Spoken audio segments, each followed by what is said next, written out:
ও মালিক, জাহান্নামে থাকবে তো জানলাম, চিরকাল জাহান্নামের শাস্তি ভোগ করবে। এই শাস্তিটা কেমন? আল্লাহ বলে ভয়ঙ্কর শাস্তি, ভয়ঙ্কর। সাধারণ জাহান্নামীরা এত শাস্তি পাবে না যতটা শাস্তি পাবে একজন খুনি। জাহান্নামের ভিতরে সে এতটাই কষ্টে থাকবে।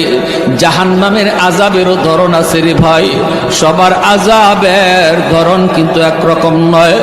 আল্লাহ বলেন, দুনিয়াতে যারা ইচ্ছাকৃত কেউ কাউকে খুন করলো, জাহান্নামের ভিতরে তার আযাবটা হবে সবচেয়ে বেশি যন্ত্রণাদায়ক। জাহান্নামের ভিতরে তার আযাবটা হবে বড় কঠিন। এজন্য ভাই একটু খেয়াল করে শুনো রে আল্লাহর গোলাম। মায়ার নবী বলেন, হাসরের মাঠে আল্লাহ আদালত নিয়ে যখন বসবে, বিচার কাজ আল্লাহ শুরু করবে, সর্বপ্রথম আল্লাহর আদালতে